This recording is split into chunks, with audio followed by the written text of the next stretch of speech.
অতিরিক্ত তালিকায় নাম উঠল কাদের? মোট নাম বাদ কতজনের? ৩৬ ঘন্টা পার। সোমবার মাঝরাতে কমিশনের বের করা তালিকা ঘিরে এখনো ধোঁয়াশা রয়েছে।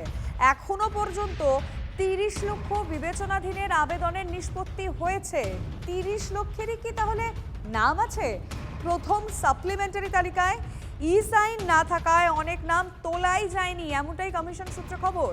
বাদ পড়া ও তালিকায় থাকাদের মিলিয়ে মোট কতজনের লিস্ট প্রকাশ সংখ্যা নিয়ে এখনো স্পষ্ট বার্তা দেয়নি নির্বাচন কমিশন। সন্ধ্যের মধ্যেই ডিএম এসডিও অফিসে তালিকা, খবর কমিশন সূত্রে।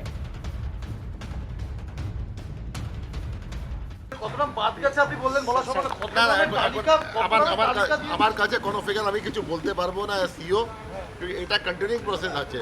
কোনো জাজ সাহেব করেছেন 2 দিন আগে, কোনো জাজ সাহেব করেছেন 1 দিন আগে, কোনো জাজ সাহেব আপ টু টাইম করেছেন। আমি কিছু বলতে পারবো না, এটা ডাইনামিক প্রসেস আছে। যখন একটা ফিক্স হয়ে যাবে ও সময় আমি বলতে পারবো।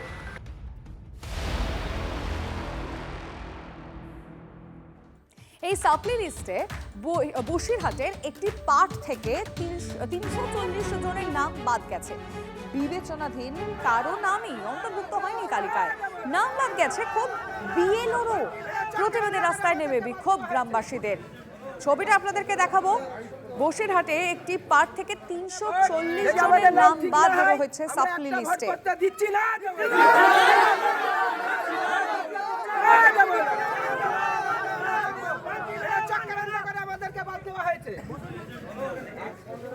কথা বলতে চাইবো আমাদের রিপোর্টারের সঙ্গে। নূর, আমরা বিক্ষোভের ছবিটা দেখছি, কিন্তু একই সঙ্গে জানতে চাইবো এই ৩৪০ জনের নাম তো বাদ চলে গেছে, এবার তারা কি করবেন, তারা কি বলছেন? দেখো, তারা কিন্তু আতঙ্ক রয়েছে। একেবারে বসিরহাট উত্তর বিধানসভা কেন্দ্রের বেগমপুর বিভুপুর গ্রাম পঞ্চায়েতের বড়গোবরা গ্রামের 5 নম্বর বুথের ঘটনা। এই গ্রামের কিন্তু ৩৪০ জনের নাম কিন্তু আন্ডার ডুপ্লিকেশনের অন্তর্ভুক্ত হয়। তারপর কিন্তু সাপ্লিমেন্টারি তালিকা প্রকাশ হয়েছে। তারপরে দেখা গেছে এই যে ৩৪০ জনের নাম সব কিন্তু বাদ চলে গেছে। এমনকি এই বুথের যিনি বিএলও শফিউল আলম, তার নিজের নামও বাদ চলে গেছে।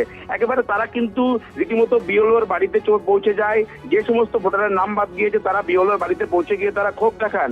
একেবারে তারপরে বিএলওর কাছ থেকে সদুত্তর না পেয়ে তারা কিন্তু একেবারে রাস্তায় নেমে তারা বিক্ষোভ আন্দোলন প্রতিবাদে সামিল হয়। তারা একেবারে ইলেকশন কমিশন, একেবারে বিএলও সহ গ্রামবাসীরা তারা ইলেকশনের কমিশনের বিরুদ্ধে ক্ষোভ দেখাচ্ছেন। একবার তারা আতঙ্ক কাজ করছে যে তারা একেবারে আর কয়েকদিন বাদে কিন্তু এই রাজ্যে বিধানসভা নির্বাচনের দিনক্ষণ ঘোষণা হয়েছে। এই বিধানসভা নির্বাচনে তারা নাম না দেখাতে মানে এই চিন্তা হওয়াটা স্বাভাবিক। ধন্যবাদ।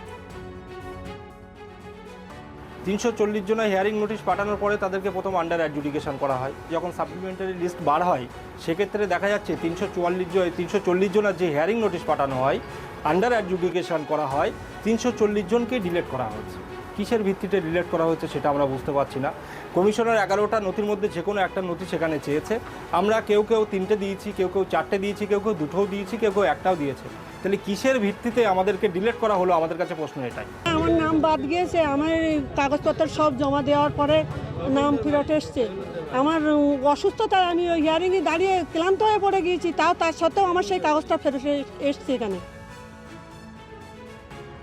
একেবারে হিয়ারিং এর আগে পর্যন্ত যতগুলো কাজ সবটাই সঠিকভাবে করেছিলাম, তারপরে এই অবস্থা। মানে অমুসলিম নাম ছিল যাদের প্রাইমারি কাগজটাও ঠিকঠাক ছিল না, যেখানে মাধ্যমিক সার্টিফিকেটের গুরুত্ব দেওয়া হয়েছে, অন্যদের হিয়ারিং থেকে নানানভাবে সমস্যায় ফেলে দিয়েছিল, সেখানে অনেকের মাধ্যমিকের কাগজ থাকা সত্ত্বেও তাদের ডিলিট করা হয়েছে। মুসলিম হওয়ার জন্যই নাম ডিলিট হয়েছে, সেরকম উদ্দেশ্য প্রণোদিতভাবেই মনে হচ্ছে। কতজন নাম্বার দিয়েছে? ৩৪০। কাগজপত্র সব জমা দেওয়ার পরে এখন এই ডিলেট হয়ে গিয়েছে। আমি মানে ঘুম হচ্ছে না, ক্লান্ত হয়ে পড়ে গিয়েছি। এরকম চিন্তা, গরিব মানুষ না খাটলে খাওয়া হয় না, এই কাগজ নিয়ে আমরা ক্লান্ত হয়ে যাই। আমাদের নাম ঠিক না হয় আমরা একটা ভোট করতে দিচ্ছি না।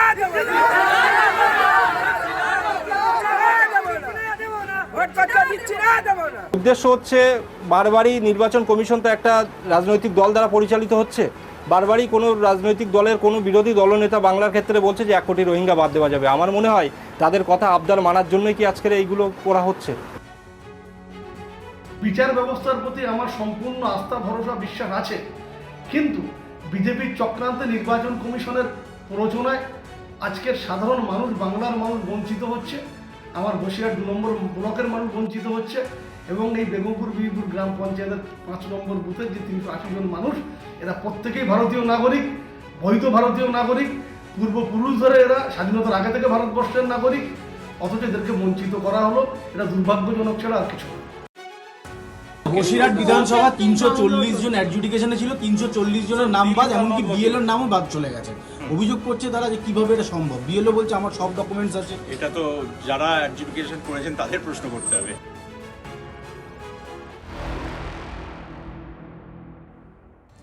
বাংলার প্রায় 7 কোটি ভোটারই বিবেচনাধীন, কারণ এই মুহূর্তে দাঁড়িয়ে কমিশনের ওয়েবসাইটে চূড়ান্ত বিভ্রান্তি রয়েছে। বাংলার সব ভোটার বিজেপি কমিশন আতাতের অভিযোগে আবারও তোপ মমতার। এসআইআরই ওদের শেষ করবে আক্রমণে মমতা। সাপ্লিমেন্টারি লিস্ট নিয়ে কমিশনকে নিশানা মুখ্যমন্ত্রী। ওরা তো ভয় পাচ্ছে কেন? শিলিগুড়িতে আমি পৌঁছানোর পর লিস্ট বের করবে। কেন ভোটারদের প্রতারণা করা হচ্ছে? কেন মানুষকে বিভ্রান্ত করা হচ্ছে? এসআইআরই ওদের শেষ করবে। প্রচার শুরুর আগে নাম না করে বিজেপিকে আক্রমণ Mamata. Why they are so afraid and scared? I have got the information when I will be reaching at Siliguri. Then only they will announce the list. I do not know what is the political vendetta. Why they are cheating the people? Why they are misleading the people? আর কত প্রাণ হবে বলিদান? মানুষের ভোটাধিকার কেড়ে নেওয়ার কোনো অধিকার ওদের নেই। এসআইআরই মনে রাখবেন ওদের শেষ করবে। নিয়ে সুপ্রিম কোর্টে গেছে। অবৈধ বাংলাদেশি মুসলিম অনুপ্রবেশকারীদেরকে সাপোর্ট করছে ডে 1 থেকে। 27 ফেব্রুয়ারি 2025 নেতাজি ইন্ডোর স্টেডিয়াম থেকে আজকের সভা পর্যন্ত এসআইআর এবং ইলেকশন কমিশন সবাইকে আক্রমণের মূল কারণ হচ্ছে বাংলাদেশি মুসলিম অনুপ্রবেশকারী যারা আমাদের জনবিন্যাস বদলে দিয়েছে, যারা ল্যান্ড জিহাদ, ধর্ম জিহাদ, লাভ জিহাদ করছে, তাদেরকে পশ্চিমবঙ্গে উনি রাখতে চান। এর বাইরে অন্য কিছু নয়।